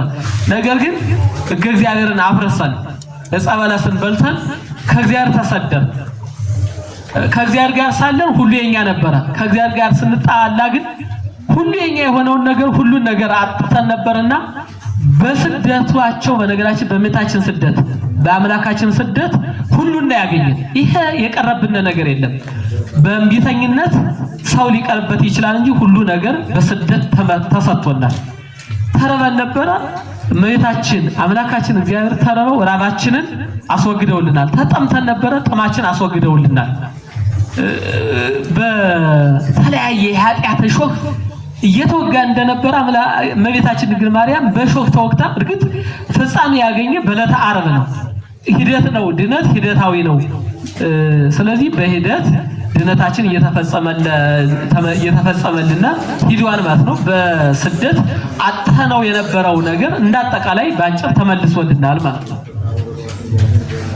እሺ እንግዲህ ጽጌ የሚባላልና ጽጌ ማለት ምን ማለት ነው? እስቲ ከቃሉ ትርጉም እንነሳ። ጽጌ ማለት ምን ማለት ነው? አውደ ጠይቃችሁ ሚታ ጽጌ ማለት ምን ማለት ነው? ቅድም ሳነሳ ነበር ሰምተሽ ከነበረ ጽጌ ማለት ምን ማለት ነው? አታውቁትም? ከዚህ በኋላ እንዳትረሱ። ጽጌ ማለት አበባ ማለት ነው። እሺ ምን ማለት ነው አልኳችሁ? አበባ ማለት ነው። ጽጌ ብዙ ትርጉም አለው። ነቢያት ጽጌ ይባላሉ። ምግባር ትሩፋት ጽጌ ይባላል። ልጅነት ጽጌ ይባላል። እመቤታችን ጽጌ ትባላለች። አምላካችን እግዚአብሔር ጽጌ ይባላል። ስለዚህ አበባ ማለት ነው። ይሄ ጽጌ የተባለበት ምክንያት በነገራችን ላይ ከማኅሌተ ጽጌ ጋር የተያዘ ጥያቄ ነው። ይሄ ወቅቱ ማኅሌተ ጽጌ ልንቆም ይባላል አይደለም? አይባላሰሙ ማኅሌተ ጽጌ። አሁን ማኅሌተ ጽጌ የሚባል መልክ አለ በነገራችን ላይ ቁጥሩ 150 ነው። ስንት ነው አልኳችሁ? 150 ነው። ማኅሌተ ጽጌ የሚባል መልክ አለ። ማኅሌተ ጽጌ ማለት የአበባ ምስጋና ማለት ነው። የምን ምስጋና አልኳችሁ? የአበባ ምስጋና። ጽጌ ብቻውን አበባ ብያቸዋለሁ። የተለያየ ትርጓሜ እንዳለው ቅድም አንስቼላችኋለሁ። ማኅሌተ ጽጌ ሲባል ደግሞ የአበባ ምስጋና ወይም የምስጋና አበባ ማለት ነው። ለምን እንዲህ ተባለ ካላችሁኝ በዚህ ወቅት እመቤታችን በተለያየ አበባ ልጇ አምላካችን እግዚአብሔርን ወይም ኢየሱስ ክርስቶስን በተለያየ አበባ እየተመሰሉ ስለሚመሰገኑ ነው። ማየተ ጽጌ ስታነቡ ወደፊት ስቆሙ እንደምታዩት ጽጌ ጽጌ ጽጌ ጽጌ ጽጌ አሮን፣ ጽጌ እስጢፋኖስ፣ ጽጌ ሰሎሞን፣ ጽጌ ዳዊት ይላታል እመቤታችን። የአሮን አበባ፣ የሰሎሞን አበባ፣ የእስጢፋኖስ አበባ፣ የዳዊት አበባ እየተባለች እመቤታችን ትመሰገናለች። እየተባለ አምላካችን እግዚአብሔር ይመሰገናል። ስለዚህ ጽጌ እመቤታችን ናት። ጽጌ አምላካችን እግዚአብሔር ነው። ሌላ የሚተረጎም ቤተክርስቲያን ጽጌ ትባላለች። መስቀል ጽጌ ይባላል። የመስቀል ጸጌ ዘጋዲ መስቀል አበባ ይባላል። ቤተክርስቲያን አበባ ትባላለች። ልጅነት፣ ምግባር፣ መልካም ስራ ማለት ነው። ሃይማኖት፣ ቤተክርስቲያን እያንዳንዱ እመቤታችን ልጇም ጽጌ ይባላል። እዚህ ላይ የምናየው ግን የአበባ ምስጋና የምስጋና አበባ ለምን ካላችሁ በዚህ ወቅት የሚመሰገኑበት ምስጋና በሙሉ አበባ አበባ አበባ እያለ የሚሄድ ነው። የሮማን አበባ፣ የጽጌረዳ አበባ፣ የቀናንሞ አበባ፣ የከረካ አበባ፣ የናረዶስ አበባ እንዲህ በመሰሉ እጽዋት እና አባ ጽጌ ድንግል እና አባ ገብረ ማርያም እየመሰሉ ያመሰገኑበት ወቅት ስለሆነ ጽጌ ተብሏል ማለት ነው። ወቅት ለዚህ ነው ቅድም እንዳልኳችሁ አንድም የክረምቱ ዘመን አልፎ እጽዋት ሁሉ አበባቸውን የሚሰጡበት ነው። አሁን ወቅቱ አበባቸውን የሚሰጡበት ነው። በአበባ የማይደሰት የለም አይደለም። ብዙ ጊዜ ለሰው ስጦታ አበባ ይሰጣል አይደለም። ይሄ ማለት እኮ እመቤታችን ለኛ አበባ እመቤታችን ለኛ የአበባ ስጦታ ሆና ተሰጥታላለች ማለት ነው። ለሰው የአበባ ስጦታ ይሰጣል። እመቤታችን ለኛ ስጦታ ሆና ተሰጥታላለች። እመቤታችን ለኛ አበባችን ናት። ምክንያቱም ከወደቅንበት የተነሳንባት ምርኩዛችን ነው። ተረበን ያለ የተመገብናት እንጀራችን ናት። የተመገብንባት ማዕዳችን ናት። የበላነውን እንጀራ አዝላ የተገኘች ስንዱ እናታችን ናት እመቤታችን። አባ ዘዩድ ዘጋስጫ ኦ ማርያም በተዝን አፈቅረኪ ወናብኤኪ እስመ ወለድኪ ለነ መብላ ጽድቅ ዘባማን ውስቲ የሕይወት ዘባማን እመቤታችን ሆይ ስለዚህ እንወድሻለን፣ እናከብርሻለን፣ እናገኝሻለን፣ በፍጹም ምስጋና እናመሰግንሻለን። ምክንያቱም የሕይወት የአማናዊ እንጀራን አማናዊ መጠጥን አስገኝተሽልናልና እያሉ ሊቃውንት አመስግነዋታል። ስለዚህ አበባ እንላታለን እመቤታችንን። አበባ ውድ ስጦታ እንደሆነች እመቤታችን ውድ ስጦታችን ናት። የመስቀሉ ስር ስጦታችን መስቀል ላይ አይደለም ለቅዱስ ዮሐንስ እናት ብሎ ለሁላችንም እናት አድርጎ ሰጥቶናል። ስለዚህ አበባ ውድ ስጦታ ሰው የተለያየ አይታችሁ ከሆነ ለሆነ አበባ በነገራችን ላይ ለጀግኖች የሚሰጥ ስጦታ ነው። ፍቅረኛሞች የሚለዋወጡ ስጦታ ነው። እመቤታችንም ለኛ ለወዳጆቿ ወይም ደግሞ እኛ ለምንወዳት ለእርሷ እኛም እመቤታችን ልዩ ስጦታ ሆና ተሰጥታናለች። እኛም የምስጋና አበባ ይዘን እናመሰግናታለን። ስለዚህ ስጦታችን ስለሆነች በዚህ ወቅት በአበባ በተለያየ ነገር ስለምናመሰግናት ጽጌ ይባላል ይህ ወቅት ማለት ነው። የጽጌ ጾም የተወሰነው ሲጾመው የተወሰነው ደግሞ አይጾመውም እና ለመሆኑ ጾሙ የምን እንደሆነ ጾሙ ምን ጾማቸው አጽዋማት ስንት ናቸው? 7 ናቸው። ይሄ በነገራችን ላይ የፈቃድ ጾም ይባላል። ይሄ ጾም አስቀድመው በነገራችን ላይ ሐዋርያት ሁሉ ጾመውታል። ጾሙ አይታችሁ ከሆነ ጾመ ነቢያት 40 ቀን ነው አይደለም? አምላካችን እግዚአብሔር የጾመው ጾም ስንት ቀን ነው? 40 ቀን ጾመ 40 ማለት አይደለም? 40 ሌሊት 40 ማለት ጾመ እንላለን። እዚያ ደግሞ እነ ሙሴ የጾሙት 40 ነው። እነ ኤልያስ የጾሙት 40 ነው። ይሄ ጾም 40 ነው። ከዚያ ጋር የተያዘ ራሱን የሆነ ምሳሌ ያለው ነገር ግን የፈቃድ ጾም ነው። በነገራችን ላይ ሐዋርያት እንደጾሙት መጻሕፍት ይነግሩናል። በሀገራችን ኢትዮጵያ ይጾማል። ሌላው ይቅርና ንግስት ምንትዋብን ብናነሳ ንግስት ምንትዋብ የአፄ በካፋ ባለቤት ናት። የሊቁ አፄ በካፋ የቤተክርስቲያናችን በጣም የተማሩ ሊቅ ናቸው እና የእሳቸው ባለቤት ናት። ባለቤታቸው ካረፉ በኋላ ከቤተ መንግስታቸው ከፋሲል ቤተ መንግስት ማለት ነው እንዲሰደዱ እንዲወጡ ተደርገው ነበር እና በዚያ ወቅት ምን ብለው ተማጽነው ነበር? እመቤቴ የስደትን አስከፊነት ታውቂዋለሽ። እኔም በዚህ አንቺ በተሰደድሽበት ወቅት ተሰድጃለሁና ስደቴን ተመልክተሽ ቤተ መንግስት ለመስራት ብታበቂ ጾምሽን እጾመዋለሁ ብላ እቴጌ ምንትዋብ በነገራችን ላይ ጾማ በጾሟ መሰረት ቤተ መንግስት ለመስራት በቅታለች። ጎንደር ቁስቋም ላይ በድሩሽ ጊዜ እንግዲህ ሀገራችን ኢትዮጵያ ድንቅ የታሪክ ሀገር ናት። ነገር ግን ደግሞ በዚያው ልክ ጠላት አርፎላት ያውቅምና ድሩሽ አፍርሶት አሁንም ፍራሹ አለ የፈራረሰው አለ። አሁን በሚያምር ሁኔታ አሁን እኮ ራሱ ያስደንቃል በዚያን ዘመን እንዴት እንደተሰራና እመቤቴ የስደትን አስከፊነት ታውቂዋለሽ። ምንም ያንቺን ያህል ባይሆንም ስደቴ የኔ ስደት ደግሞ በራሴ ምክንያት ቢሆንም አንቺ ደግሞ ለዓለም ቢሆንም ስደትሽ የስደትን አስከፊነት ታውቂዋለሽ። ስደቴን ተመልክተሽ ቤተ መንግስት ለመስራት ብታበቂ ጾምሽን እጾማለሁ። የሄዳር ቁስቋም ማህሌት ለቆሙት በሙሉ ምጽዋት አደርጋለሁ ብላ ጾማ ቤተ መንግስት ለመስራት አውቀታታለ። የሄዳር ቁስቋም በነገራችን ላይ ጾም ለጾሙት በቅት ሰጥ እንደነበረ ማህሌት ሲቆሙ ለነበሩት ካህናት ለነዳያን ለኔቢጦች ማለት ነው አርዳ ጠጅ ጥላ ተዘክር እንደነበረ የታሪክ መጻሕፍት ይነግሩናል። እንዲህ ያለ የወደዱ በፍቅር ለነገራችን ላይ የምንጾመው ለእመቤታችን ያለንን ፍቅር ለመግለጽ ነው። እዚያ ደግሞ መራቧን መጠማቷን ለማሰብ ነው። ለማሰብ የፈቃድ ጾም ነው ብያቸው። የሚበላውን ሳይኮን ነው የሚጾመው። የሚበላውን ሳይኮን ነው። ያን ለራሱ ይጾማል፣ ያን በፈቃዱ ይጾማል ማለት ነው። ነገር ግን የፈቃድ ነው።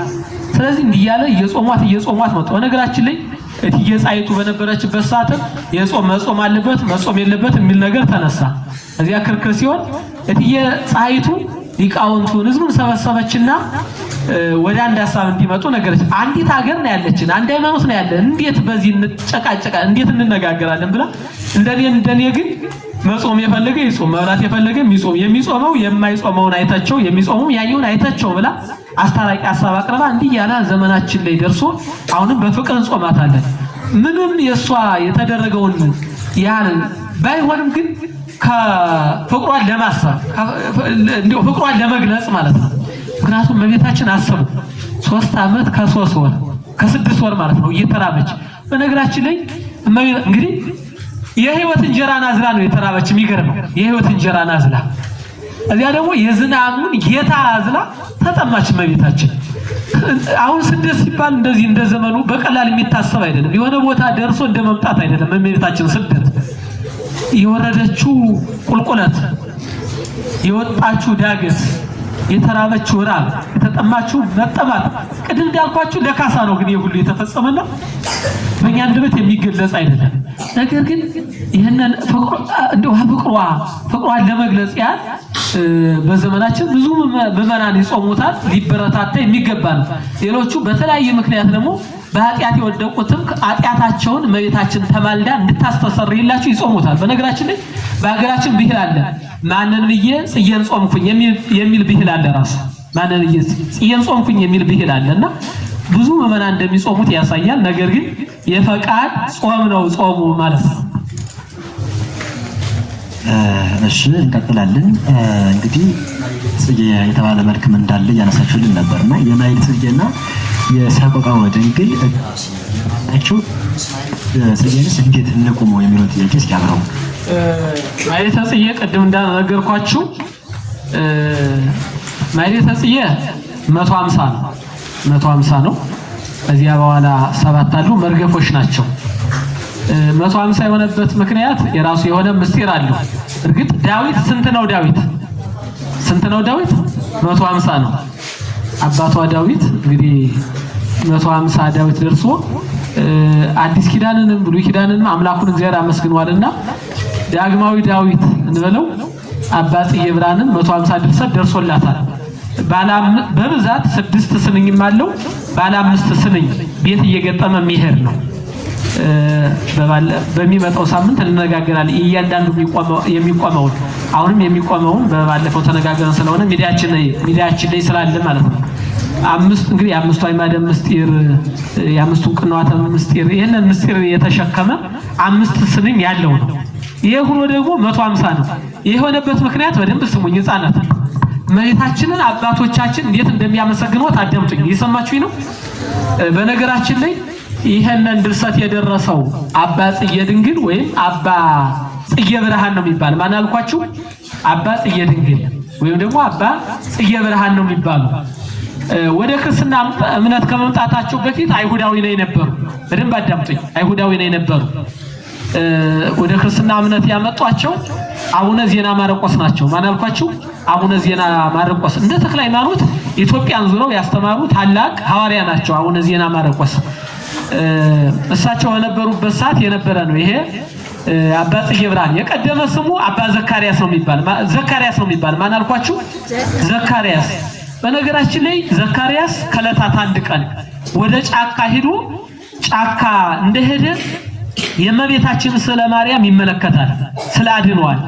ያቺ ስለ አድኖ የተለየችውና ይመለከታል። በብርሃን ተከባ የጽጌረዳ ዘውድ ዙሪያውን የተከበበችውና ይመለከታል። በዚህ በተመስጦ እያለ አንድ ቀን አቡነ ዜና ማርቆስን ያገኛቸዋል። እዚያ እንደዚህ ያለ ስዕል አግኝቼ ብሎ ለአባ ዜና ማርቆስ ይነግራቸዋል። እዚያ እሱማ ተፈጽሟል እኮ ብለው አባ ዜና ማርቆስ በትንቢተ ኢሳይያስ ያለውን ተወጽበት ምስሮ እሴይ ወያርግ ጽጌ እምኔሃ ከእሴይ ብትር ከእሴይ ስር በትር ይወጣል ወያርግ ጽጌ እምኔሃ ከርሷም አበባ ይወጣል የሚለውን ጠቅሰው በትር የተባለች እመቤታችን እንደሆነች፣ ምክንያቱም ከእሴይ የተወለደች መሆኗን ከእሴይ የተገኘች መሆኗን እመቤታችን መሆኗን ወያርግ ጽጌ ከሷ አበባ ይወጣል የተባለ ደግሞ አምላካችን እግዚአብሔር መሆኑን ይነግረዋል። አንድም ስር የተባለች እመቤታችን መሆኗን በትር የተባለ ደግሞ አምላካችን እግዚአብሔር መሆኑን ይነግረዋል። ቅዱስ ያሬድም ይሄ መሆኑን ይእቲ በትር አምሳለ ማርያም ይህች በትር እመቤታችን ነው ብሎ ቅዱስ ያሬድም ተርጉሞልናል። ይህን ከነገረው በኋላ በእውነት የተፈጸመ መሆኑን ተረድቶ ወደ ክርስትና እምነት መጣ። ማን? ዘካርያስ የሚባለው ወጣት የአሁኑ ጽጌ ድንግል ወይም ጽጌ ብርሃን ማለት ነው። እዚያ አቡነ ዜና ማርቆስ የትምህርተ ክርስትናን አስተምረው አጠመቁት። ከዚያ በኋላ አስተምረው አመነኮሱት። ካመነኮሱት በኋላ በነገራችን ላይ በሰላም ቅዱስ እናንተ ትጸልያላችሁ አይደለም? አሁን ዘስማት እንጸልያለን። ቀድሞ የተመለከታት ያ በጫካ ያገኛት ስዕል አድኖ በቤተ መቅደስ ማግኝቷት በተመስጦ ይጸልይ ነበረ። እዚያ ፍቅሩን ለመግለጽ ጽጌረዳ ቤተክርስቲያን ከስለ ማርያም ስር ሲቀመጥ ታያላችሁ አይደለም? 50 ጽጌረዳ የጽጌረዳ አበባ ስንት አልኳችሁ? 50 ጽጌረዳ አበባ አምጥቶ በራሷ ላይ ዘውድ እየሰራ ያመሰግናታል። ስንት ጽጌረዳ ነው ያልኳችሁ? እንደምን እየሰራ እንደ ዘውድ እያደረገ ያመሰግናታል። እንዲህ ሲያመሰግናት ከቆየ በኋላ ጽጌረዳ መቼም ዓመት እስከ ዓመት አበባ አይኖርም አይደለም? በዚህ ወቅት እመቤታችን የምናመሰግንበት ምክንያት አበባ በዚህ ወቅት ስለሚገኝ ነው ብለናል አይደለም? ስለዚህ ጽጌረዳ ወቅቱ አለፈና አጣ። እዚያ ምን አለ መሰላችሁ? እያፍርቀው ይማ ቅድመ ሰለኪ ወራ ጽጌረዳ አማልቃ ዘያል ስባታኪ እንዘስ የባኪ ጥቃ የጽጌረዳ አበባ ወቅት ባለፈ ጊዜ ከስልሽ ፊት መቆምን አላፍርም ማለት የጽጌረዳ አበባ ባለፈ ጊዜ ከስልሽ ፊት መቆምን አላፍርም፣ ምክንያቱም የማያልቅ ምስጋናን ሰተሽኛልና ብሎ በድርሰት ውስጥ እናገኛለን። ይሄ ብቻ አባይ ኩለኪ ሰባተ ታምር ዘይስለት በባ አምሳ 3 ጊዜ 50 የሚሆን ምስጋና አቀረብኩልሽ ብሎ ማይለታ ጽጌ 150 ነው ብያቸዋለሁ አይደለም? 3 ጊዜ 50 ስንት ይሆናል? 150 አይደለም ብሎ አመስግኗታል። ስለዚህ ይህንን ያለበት ምክንያት ጽጌረዳ እንዲያለ ያመሰገነ ጽጌረዳ እያደረገ ሲያመሰግናት ጽጌረዳ ሲያልቅ በጣም አዘነ። አሁን እናንተ ለእመቤታችን የሆነ ስጦታ ተሰጣላችሁ አይደለም? ግን የምትሰጡትን ስጦታ ብታጥቡ ታዝናላችሁ? አታዝኑ?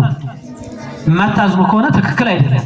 በነገራችን ለእመቤታችን የተለያየ አበባ ስጦታ መስጠት ይገባል ማለት ነው። ምክንያቱም እዚህ ታሪክ እንደምንማረው ጽጌረዳ ከግቢያችሁ ካለ አምጥታችሁ በእመቤታችን ስለ አድኖ ዙሪያውን ማድረግ አያችሁ።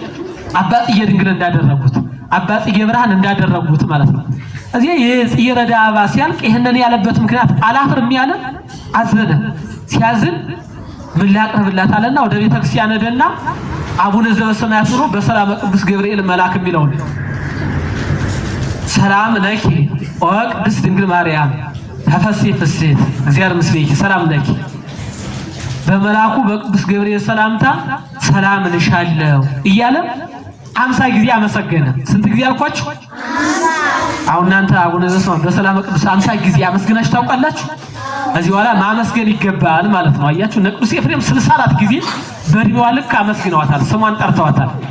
በነገራችን ላይ በሰላም ቅዱስን ሐዘኗን እያሰበ የጸለየውን እመቤታችን ከሞቱ አስቀድማ እንደምትገለጽለትና ነፍሱን ገነት መንግስተ ሰማያት እንዲያገባላት ልጇ ቃል ኪዳን ራሱ ገብቶላታል።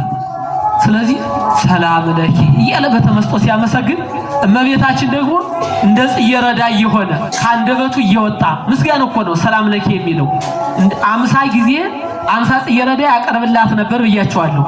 ሰላም ለኪ እያለ የሚያመሰግነው ምስጋና 50 ጽጌረዳ እየሆነ ከአንደበቱ እየወጣ እመቤታችን እየታቀፈች እንዲስትዝለት አይ ደሰይ እመቤታችን በቅንነት ሆነን በንጽህና በቅድስና ሆነን ከምስጋና ካቀረብን ከጸለይን ምስጋናችን ጸሎታችን እንዲህ ነው የምትቀበል ማለት ነው። ለዚህ ነው እዚህ በኋላ እንዲህ ከተቀበልሽልኝማ በስልሽ ፊት የጽጌረዳ አበባ ቢያልፍ አላፍርም፣ ምክንያቱም ምስጋናዬን የጽጌረዳ አበባ አድርገሽ ከተቀበልሽልኝ ብሎ ያመሰገነ ማለት ነው። ስለዚህ 3 ጊዜ 50 ምስጋና አቀርብልሻለሁ ሲል 150 ማኅሌተ ጽጌ ደረሰላት ማለት ነው። ይሄንን ያስደረሰው ደግሞ መንፈስ ቅዱስ ነው። ለቅዱስ ኤፍሬም ውዳሴዋን እንዳስደረሰ እንደገለጸ በቅዱስ ኤፍሬም ላይ አድሮ በቅዱስ ሕርያቆስ ላይ አድሮ ቅዳሴዋን እንደገለጸች እመቤታችን መንፈስ ቅዱስ ለአባ ጽጌ ዘድንግልም 50 ጽጌረዳ የሆነ ምስጋናው እንደተቀበለችለት 150 አድርጎ ምስጋናዋን ስላቀረበ በዚህ ወቅት 150 ማኅሌተ ጽጌ ይቆማል ማለት ነው። አባ ገብረ ማርያም የሚባል ደግሞ አለ። አብልጦ ደግሞ ይሄኛው ማኅሌተ ጽጌ በነገራችን ላይ ቅድም እንዳነሳሁላችሁ የተለያየ አበባዎችን እያነሳ ልጇና እሷን እያነሳሳ ያመሰግናል። አባ ገብረ ማርያም የሚባል ደግሞ መከራዋን እያነሳሳ ያመሰግናሉና እኛ ይህንን መሰረት አድርገን እኛ በዚህ በጽጌ ወቅት በነገራችን ላይ በጽጌ ወቅት ወደ ግብጽ መሰደዷን ወደ ኢትዮጵያ መሰደዷን እያሰብን እናመሰግናለን ማለት ነው። በነገራችን ላይ አገራችን ግብጽን ብናነሳ አገራችን ኢትዮጵያ የታደሉ ናቸው። የተቀደሱ ሀገር ናቸው። አረጋዊ መንፈሳዊ እንዲህ ይላል፣ ብጽዕት አንቲ ኦ ግብጽ እንተ ሐራውኪዮ ለልብኪ። ግብጽ ሆይ ብጽዕት ንድ ልትባይ ይገባሻል፣ ልብሽን ከፍተሽ አምላክሽን ተቀብለሽዋልና እያለ ያመሰግናታል አረጋዊ። ምክንያቱም ወርደሽ ነበረ፣ አሁን ግን ከፍ ብለሻልና እያለ እንዲህ ይላል። እንዲያውም ወረደ ሀቤኪ ከመያይርጊ ሀቤሁ፣ ወደ አንቺ ወረደ አንቺን ወደ እርሱ ከፍ ያደርግሽ ዘንድ። ግብጽ በነገራችን ላይ አምላካችን እግዚአብሔር ወደ ግብጽ ከመውረዱ በፊት በጣዖት አምልኮ ውስጥ የነበረች ሀገር ናት። አምላካችን እግዚአብሔር ወደ ግብጽ ሲወርድ ግን የእመቤታችን ደምግባት እየተመለከቱ የጌታችን የአምላካችን የኢየሱስ ክርስቶስን ደምግባት እየተመለከቱ ይሴኒ ላህዩ እሙሉደ እጓለ እመሕያው አይደል የሚለው ቅዱስ ዳዊት ነብዩ ዳዊት መልኩ ከሰው ልጆች ይበልጣል ብሎ አይደለ የገለጸው። በነገራችን ላይ በዘመነ ስብከቱ 5 ገበያ በላይ ሰዎች ይከተሉት ነበረ። ብዙዎቹ የሚከተሉት በነገራችን ላይ መልኩን ለመመልከት እንደነበረ መጻሕፍት ይነግሩናል። ስለዚህ ግብጽ መልኩን እየተመለከተች መዓዛውን እያሸተተች ወደ አምላካችን እግዚአብሔር ጣዖቷን እየሄደች ትተው ነበርና እንዲህ ይላታል፣ ወረደ ሀቤኪ ከመያይርጊ ሀቤሁ፣ ወደ አንቺ ወረደ ወደ እርሱ ከፍ ያደርግሽ ነበረ። የማለት ልቦናዋ ለጣዖት አዘን ብሎ ነበርና ከዚህ እንዳነሳት ትንሣኤዋ እንደደረሰ እንዲሁም እንዲህ ይላል፣ ቤተልሔም ሰደደቶ ለዘተወልደ በውስቴታ፣ በውስጧ የተወለደው ቤተልሔም ሰደደችው።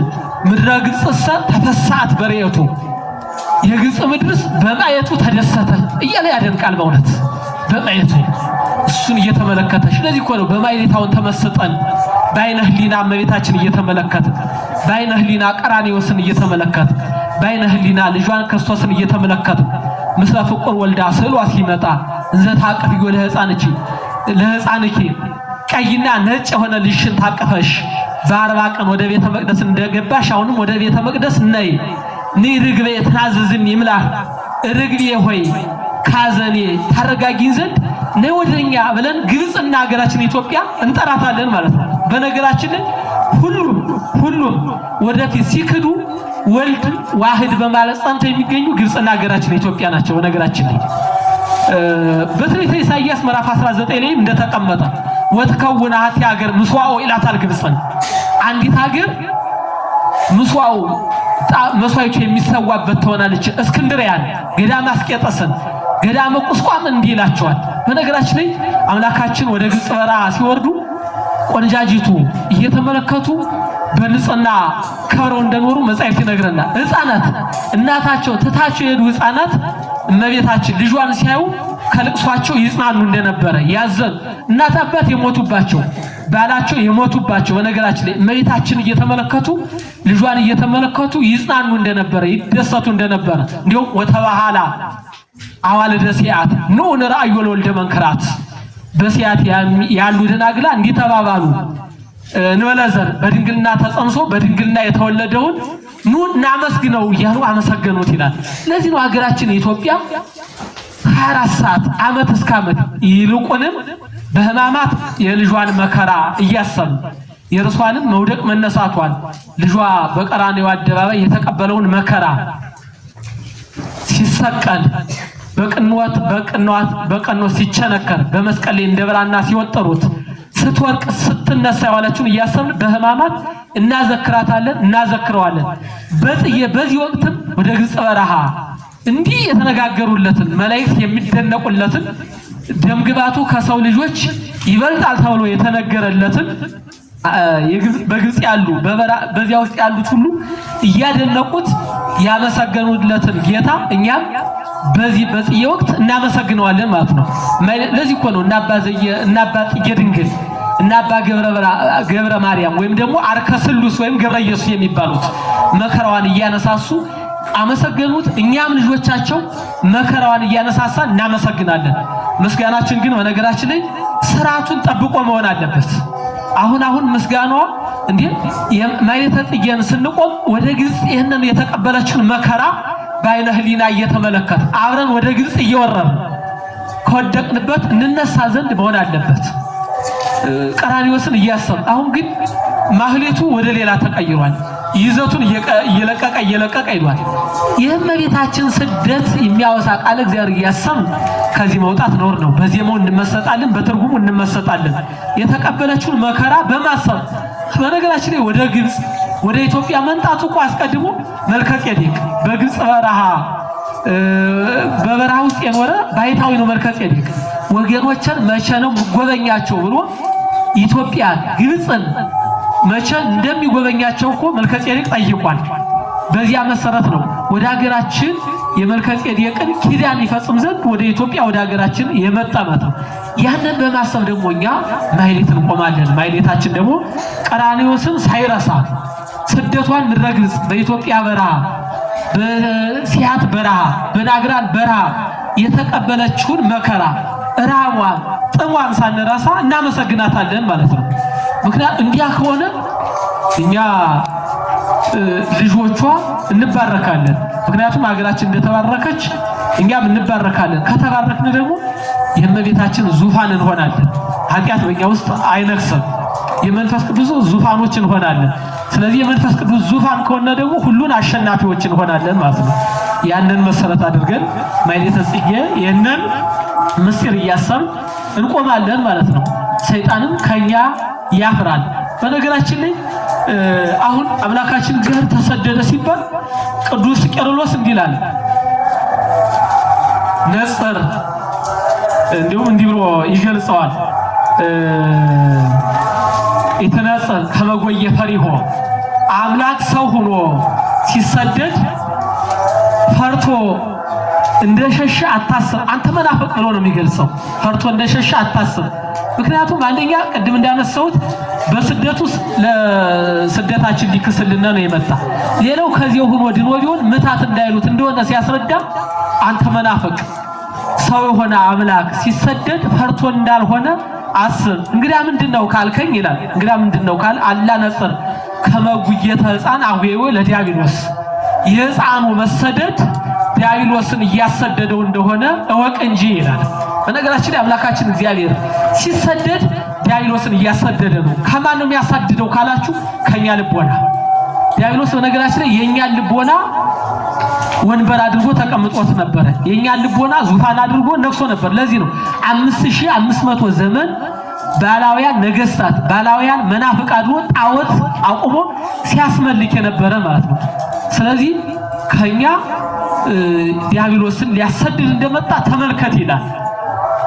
የሕፃኑ መሰደድ እመቤታችን ለዚህ እኮ ነው ወነሰቶሙ ለኃያላን መናብርቲሆሙ እኛ ኃያላኑን ከዙፋናቸው አወረዳቸው። ምክንያቱም የኛ ልቦና ዙፋን አድርጎ ስለነበረ ዙፋን የተሰኘ የኛ ልቦና ነው።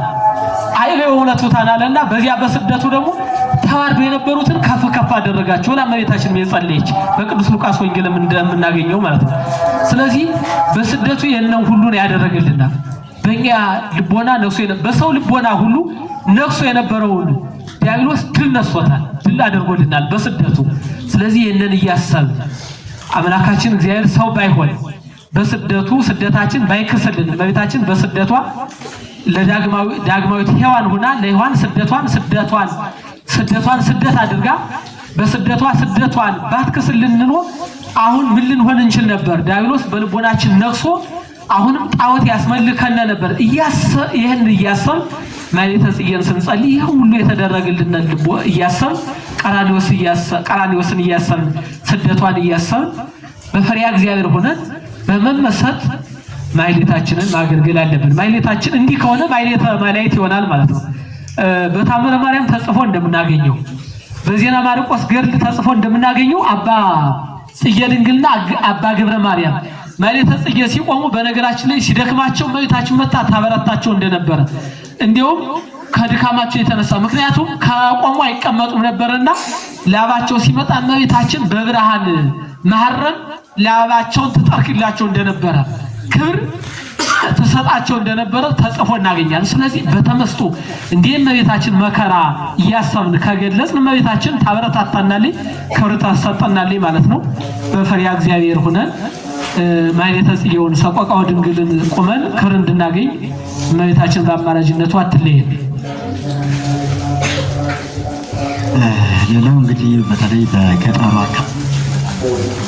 ነገር አለና ዝክር በየዛፉ በየመንገዱ ያለበት ምስጢር አንስተው ሲያስተምሩ ዝክር የጽዬ በየሰፈራቸው አለ የለም አለ አይደለም?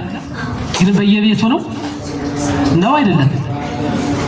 ነው። ከተማው ላይ ብዙ ጊዜ እንደዚያ ነው። ማየ ጽዬ እናንተ ሰፈር ዝክር ይዘከራል? የእመቤታችን ስደት የለም? ቤተክርስቲያን ነው። አያችሁ እንደዚያ ነው። ወደ ገጠሪቱ ኢትዮጵያ ከሄዳችሁ ደግሞ ቤተክርስቲያን ዝክር ይዘከራል። ብዙ ጊዜ ግን ወደ ገጠሪቱ ኢትዮጵያ ካያችሁ ዋና መንገድ ተፈልጎ እዚያ አካባቢ ካለው ዋርካ ስር ነው የሚጠጣ። ለጊዜው የተራቡት የሚያልፉት የሚያገድሙት ዝክሩ እንዲቀምሱ ነው። ነገር ግን እመቤታችን በዚያ በበረሃ ዛፍ ስር ማረፏን እመቤታችን መራቧን መጠማቷን እያሰብነ ለተራቡት ለተጠሙት እነሱን እያበላን እያጠጣን ከመቤታችን በረከት ለማሳተፍ ነው የሚደረግ።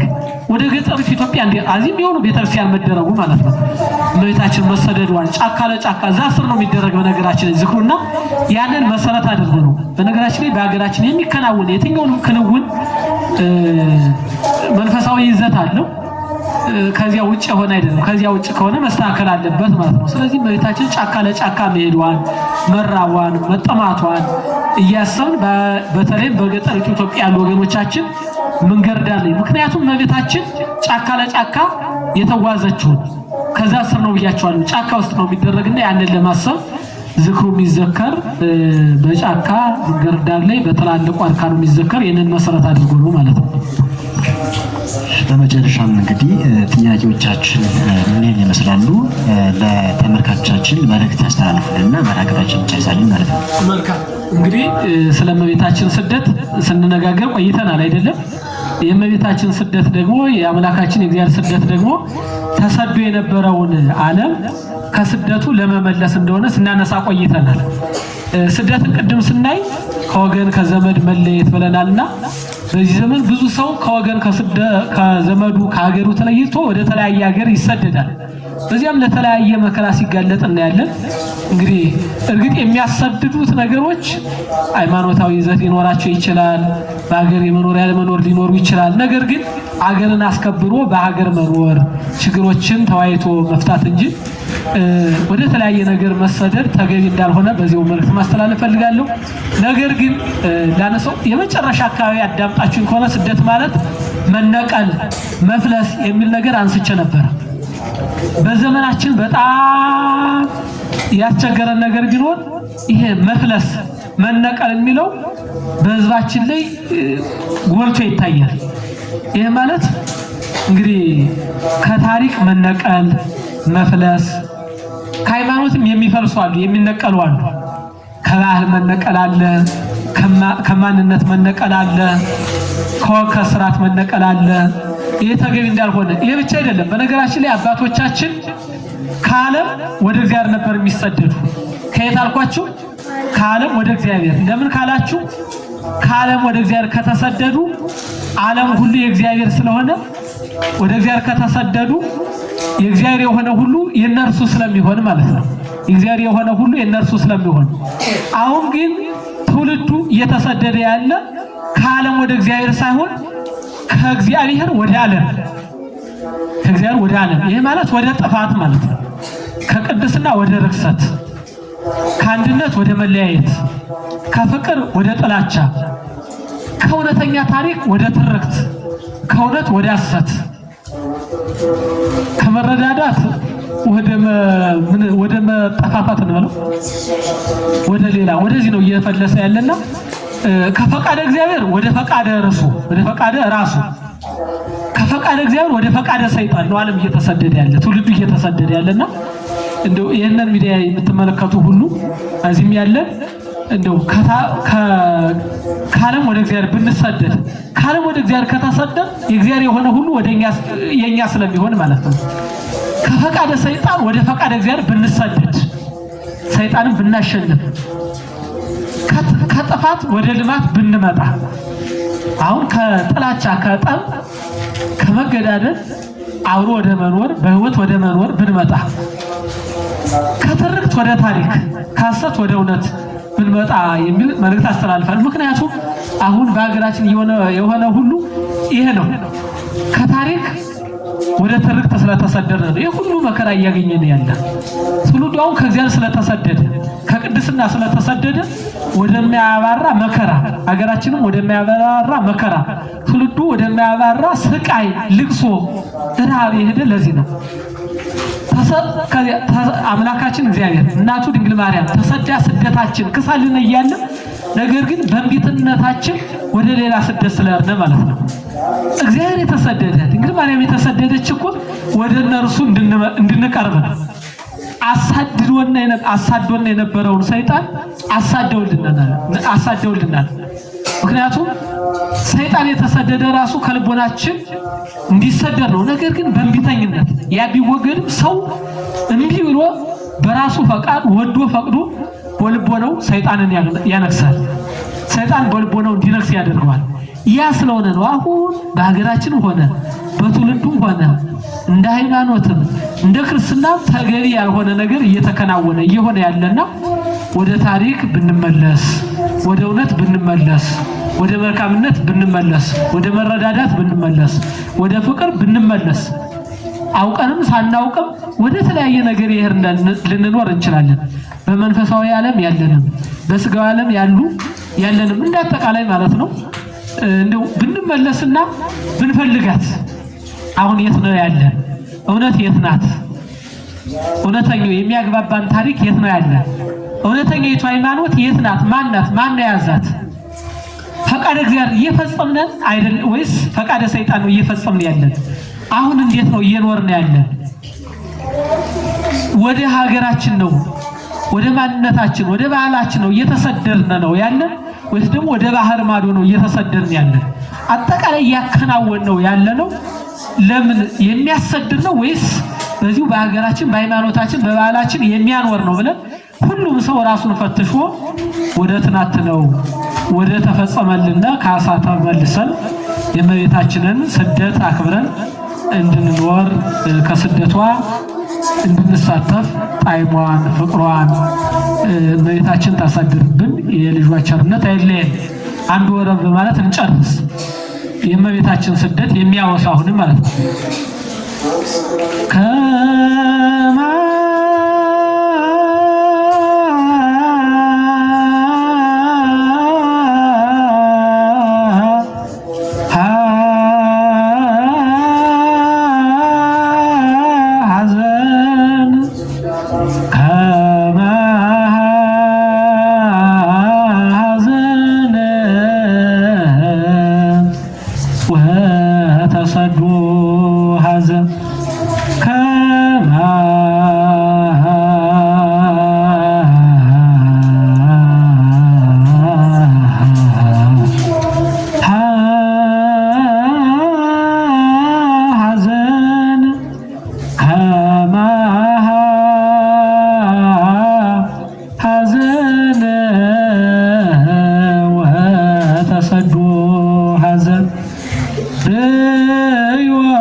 እንደሷ መከራ ያገኘው እንደሷ መንገላታት ያገኘው እንደሷ መውጣት መውረድ ያገኘው እንደሷ ረሃብ ያገኘው እንደሷ ጸብ ያገኘው እንደሷ አጠቃላይ ጸዋተው መከራ ያገኘው ማን ነው? ስለዚህ ይህንን እያሰበ ልቡና ያለው ሰው ያልቀስ የማያለቅስ ማን ነው የሚል ነው። እንደ እናቶቻችን ለምሳሌ እቴጌ ጣይቱ የእመቤታችን ስደት እያሰበች በእንባዋ ነገረ ማርያም እንዳጻፈች ታሪክ ይነግረናልና የሚገባ እንባ ኃጢአታችን እያሰብን እግዚአብሔር የተቀበለውን ግፋ ሰማዕታትን ሞተውን ለእግዚአብሔርን እያሰብን ከእመቤታችን ከስደቷ ክብር እንድናገኝ አምላካችን እግዚአብሔር ዳን ይቆየን። ሀገራችን ሰላም ያርግልን። እንግዲህ በጥያቄዎቻችን መሰረት ብዙ ምስጢራትን እያነሱ መምህራችን ሲያስተምሩን ቆይተዋል። ለኔታም እንግዲህ ቃለ ሕይወትን ያሰማልን፣ ተስፋ ርስተ መንግሥተ ሰማያትን ያወርስልን፣ የአገልግሎት ዘመናቸውን ይባርክ ይቀድስልን። ተመልካቾቻችን እንግዲህ ለዛሬ የነበረን መርሃ ግብር ይህንን ይመስላል። ነገር ግን መርሃ ግብሩን በሌሎችም መርሃ ግብሮች የምንቀጥል ይሆናል። እናንተም ጥያቄ ሲኖራችሁ በተለያዩ የሚዲያ አማራጭ በቴሌግራም፣ በቲክቶክ እንዲሁም በዩቲዩብ መድኃኒት ሚዲያ ያላችሁ ብትገቡ ታገኙታላችሁ። ጥያቄዎቻችሁን በዚያ ብትልኩልን የእናንተን ጥያቄዎች ሰብስበን እንዲሁም በሌላ መርሃ ግብር ሲኖረን ጥያቄዎቻችሁን መልሶች ወደ እናንተ የምናደርስ ይሆናል። በእውነት ግን ከማዕዱ እየተቋደሱ ሰብስክራይብ አለማድረግ ማዕድ ሊበሉ ተቀምጦ በስመ አብ ሳይሉ ጸሎት ሳይሉ እና ሰብስክራይብ እንድታደርጉ የዕለቱ መልእክታችን ነው።